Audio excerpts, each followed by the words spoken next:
નમસ્તે। આજે આપણે પૂર્ણાંક સંખ્યાઓના ગુણાકાર વિશેના ગુણધર્મો શીખીશું।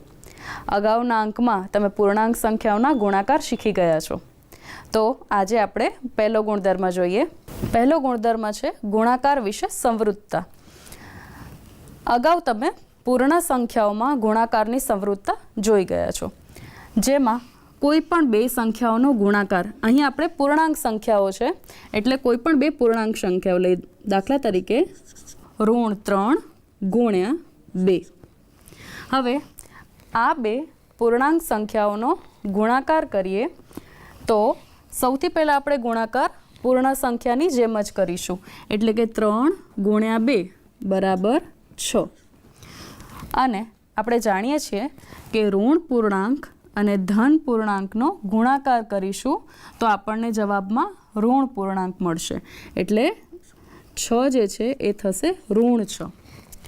તો અહીં આપણે જોઈએ છીએ કે જ્યારે બે પૂર્ણાંક સંખ્યાઓનો ગુણાકાર કરીએ છીએ તો જવાબમાં આપણને ઋણ 6 મળે છે, જે પણ પૂર્ણાંક સંખ્યા છે। એટલે આપણે કહી શકીએ કે કોઈ પણ બે પૂર્ણાંક સંખ્યાઓનો ગુણાકાર કરીએ તો જવાબ પૂર્ણાંક સંખ્યા મળે છે, જે સંવૃત્તતા દર્શાવે છે।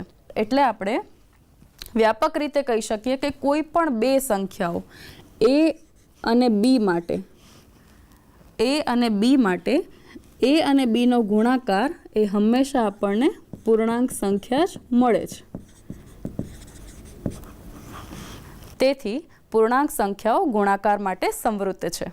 બીજો નિયમ છે ગુણાકાર માટેનો ક્રમનો ગુણધર્મ। હવે પૂર્ણ સંખ્યા માટે આપણે જાણીએ છીએ કે ગુણાકાર જે છે એ સમક્રમી છે। હવે આપણે આ ક્રમનો ગુણધર્મ પૂર્ણાંક સંખ્યાઓ માટે ચકાસી જોઈએ। સૌથી પહેલાં આપણે કોઈ પણ બે પૂર્ણાંક સંખ્યાઓ લઈએ, 2 અને ઋણ 3। હવે આ બંને સંખ્યાઓ માટે આપણે તેના ગુણાકાર ચકાસી જોઈએ।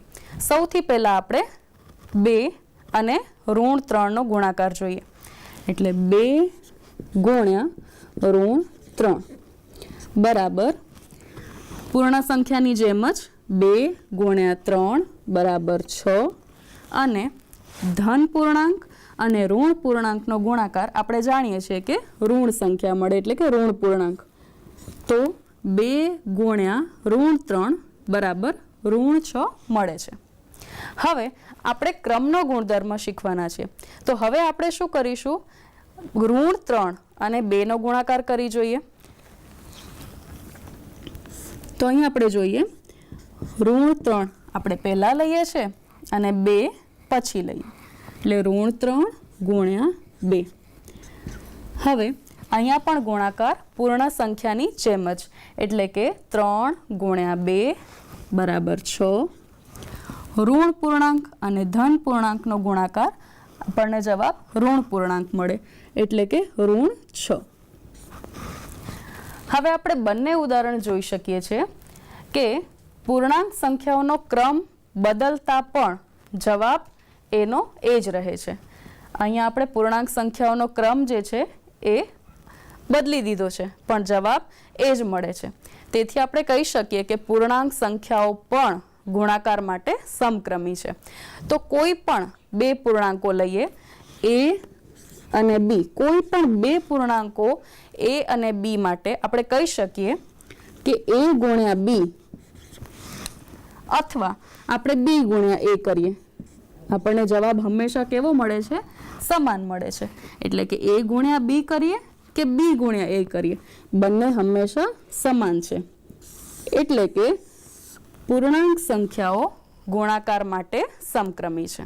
જ્યારે કોઈ પણ સંખ્યાનો ગુણાકાર શૂન્ય વડે કરવામાં આવે તો હંમેશા જવાબ શૂન્ય મળે છે, જે તમે પેટર્ન દ્વારા પણ શીખ્યા છો અને સંખ્યા રેખાની મદદથી પણ શીખ્યા છો। કોઈ પણ સંખ્યાનો શૂન્ય વડે ગુણાકાર હંમેશા શૂન્ય મળે છે। એના પછીનો ગુણધર્મ છે ગુણાકારની તટસ્થ સંખ્યા। કોઈ પણ પૂર્ણ સંખ્યા હોય કે પૂર્ણાંક સંખ્યા હોય, એનો જો આપણે એક સાથે ગુણાકાર કરીએ તો આપણને તે જ સંખ્યા મળે છે। અહીં આપણે જોઈ શકીએ છીએ કે 3 ગુણ્યા 1, 3 એકા 3, અને ઋણ પૂર્ણાંક અને ધન પૂર્ણાંકનો ગુણાકાર કરીએ તો આપણને હંમેશા ઋણ પૂર્ણાંક મળે. એટલે કે ઋણ 3નો એક સાથે ગુણાકાર કરતા ઋણ 3 જ મળે છે, જે દર્શાવે છે કે 1 એ ગુણાકાર માટેની તટસ્થ સંખ્યા છે. હવે આપણે જૂથનો નિયમ જોઈએ. જૂથનો નિયમ ત્યારે લાગુ પડે કે જ્યારે આપણે 2 થી વધારે પૂર્ણાંક સંખ્યાઓનો ગુણાકાર કરીએ. હવે અહીંયા આપણે 3 પૂર્ણાંકો લઈએ. આ 3 પૂર્ણાંકોનો ગુણાકાર કરવા માટે આપણે એને અલગ અલગ જૂથમાં ગુણાકાર કરી શકીએ. હવે તમે જોઈ શકો છો કે સંખ્યાઓ એ જ છે 2, ઋણ 3 અને ઋણ 5. પહેલાં આપણે 2 અને ઋણ 3ને એક જૂથમાં મૂકી અને એનો ગુણાકાર ઋણ 5 સાથે કરીશું.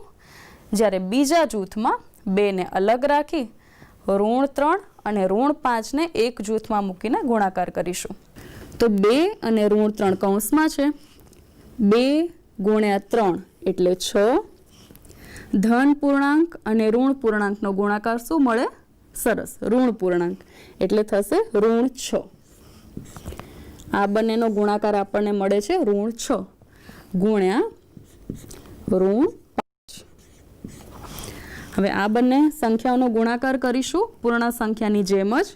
6 ગુણ્યા 5, 6 પચા 30. અને 2 ઋણ પૂર્ણાંકોનો ગુણાકાર આપણને શું મળે? વેરી ગુડ, ધન પૂર્ણાંક એટલે કે 30 ધન મળશે. તો આ જૂથનો જવાબ આપણને મળે છે 30. બીજા જૂથ માટે 2 અહીંયા એમ જ રહેશે એટલે કે 2 ગુણ્યા ઋણ 3 ગુણ્યા ઋણ 5, 3 પચા 15. અને બંને ઋણ પૂર્ણાંકો છે તો આપણને જવાબ શું મળશે? ધન પૂર્ણાંક. હવે 2 ગુણ્યા 15, 2 ગુણ્યા 15 કેટલા થશે? 15 દુ 30. કોઈ પણ 3 પૂર્ણાંક સંખ્યાઓ A, B અને C માટે આપણે વ્યાપક રીતે અહીંથી જ કહી શકીએ કે A ગુણ્યા B ગુણ્યા C, આ ગુણાકારનો જવાબ એ આ જૂથ પ્રમાણે જ મળે છે. તો આપણે શું કહી શકીએ કે A ગુણ્યા કૌંસમાં B ગુણ્યા C. હવે છેલ્લો ગુણધર્મ છે વિભાજનનો ગુણધર્મ. આ ગુણધર્મ તમે પૂર્ણ સંખ્યા માટે ચકાસેલું પણ છે અને ગણતરી કરીને જોયું છે કે પૂર્ણ સંખ્યા માટે વિભાજનનો ગુણધર્મ લાગુ પાડી શકાય છે. તો આ 3 પૂર્ણાંક સંખ્યાઓ માટે આપણે વિભાજનનો ગુણધર્મ શીખીએ. ઋણ 2 ગુણ્યા ઋણ 5 વત્તા 3. અહીં આપણે જોઈ શકીએ છીએ કે 2 પૂર્ણાંકો એકબીજા સાથે સરવાળામાં છે અને આ બંને પૂર્ણાંકો સાથે કૌંસની બહાર ઋણ 2 ગુણાકારમાં છે. આનો અર્થ એવો થાય છે કે ઋણ 2 એ ઋણ 5 સાથે પણ ગુણાકાર કરશે અને ઋણ 2 3 સાથે પણ ગુણાકાર કરે. તો આપણે 2 રીતે આની ગણતરી કરી શકીએ. સૌથી પહેલાં આપણે શીખ્યા છીએ તેમ કે કૌંસમાં રહેલી સંખ્યાઓની ગણતરી આપણે પહેલાં કરીએ છીએ અને અન્ય નિયમ આપ શીખ્યા છો ભાગુસભા પ્રમાણે. તો એ પ્રમાણે ગુણાકાર પહેલાં થાય, પણ કારણ કે અહીંયા કૌંસ છે એટલે આપણે એની ગણતરી પહેલાં કરી શકીએ. તો આ બંને સંખ્યાઓની ગણતરી સરવાળો બાદબાકી પહેલાં કરીશું. ઋણ 2 એમ જ રહેશે. હવે આપણે જાણીએ છીએ પૂર્ણાંક સંખ્યાઓના સરવાળા બાદબાકી તમે ખૂબ સારી રીતે સમજ્યા છો. ઋણ 5 વત્તા 3 તો આપણને મળશે ઋણ 2. અને હવે આ બંને સંખ્યાઓ ગુણાકારમાં છે. ગુણાકાર આપણે પૂર્ણ સંખ્યાઓનો કરીએ છીએ તે જ રીતે ગુણાકાર કરીશું. 2 ગુણ્યા 2 બરાબર 4 અને 2 ઋણ પૂર્ણાંકો છે એટલે આપણને જવાબ ધન પૂર્ણાંક મળશે. એટલે કે અહીં આપણને જવાબ મળે છે 4. હવે આપણે આ જ ગણતરી વિભાજનના નિયમ પ્રમાણે કરીએ. અહીંયા 2 સંખ્યાઓ સરવાળામાં છે એટલે સરવાળા પર ગુણાકારનું વિભાજન. તો જોઈએ કે આ ગણતરી કઈ રીતે કરી શકાય. હવે આ જ ગણતરી આપણે વિભાજનના નિયમ મુજબ પણ કરી શકીએ. અહીં 2 સંખ્યા સરવાળામાં છે તો આપણે સરવાળા પર ગુણાકારનું વિભાજન તે રીતે પણ ગણતરી કરી શકીએ છીએ. અહીંયા જોઈએ આપણે -2 ગુણ્યા -5 વત્તા 3. હવે આપણે જોઈએ કે -2 એ ગુણાકારમાં છે આ બંને સંખ્યાઓના, એટલે કે આપણે આમ પણ લખી શકીએ કે -2 એ -5 સાથે પણ ગુણાકારમાં છે અને -2 એ 3 સાથે પણ ગુણાકારમાં છે. એટલે કે -2 ગુણ્યા -5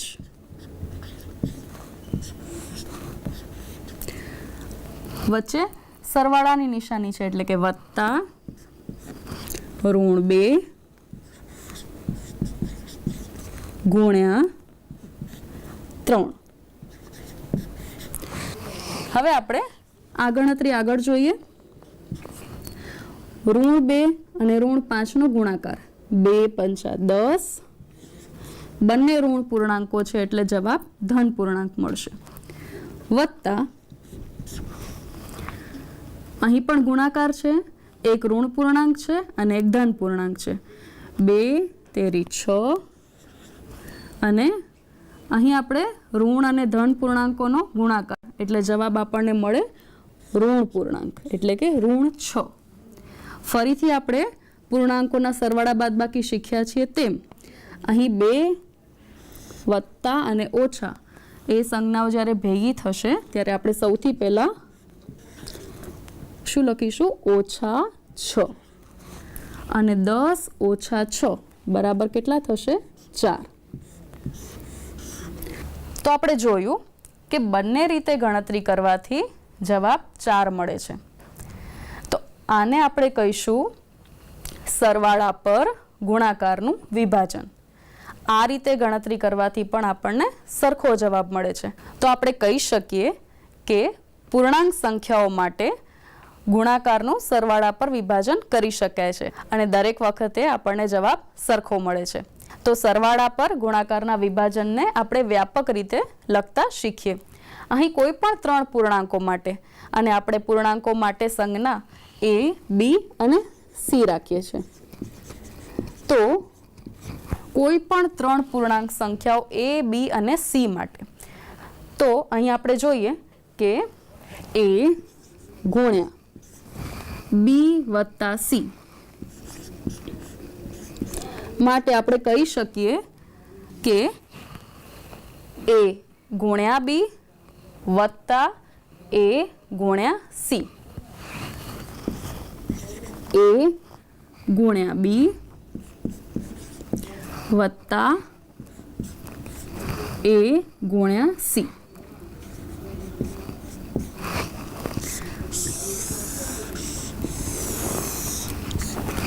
આ જ મુજબ જ્યારે બાદબાકી હોય ત્યારે પણ સમૃદ્ધ સંખ્યા માટે આ સંબંધ સાચો છે. તો મિત્રો, પૂર્ણાંક સંખ્યાઓના ગુણધર્મો શીખ્યા પછી સ્વાધ્યાયમાં આપેલા જે પણ ગણતરીના દાખલા છે એ તમે કરશો તો તમે આ ગુણધર્મોને ખૂબ જ સરળતાથી સમજી શકશો અને દરેક ગુણધર્મના વ્યાપક સ્વરૂપ અને તેની ગણતરી વિશે ખ્યાલ વધારે સ્પષ્ટ થશે. આભાર.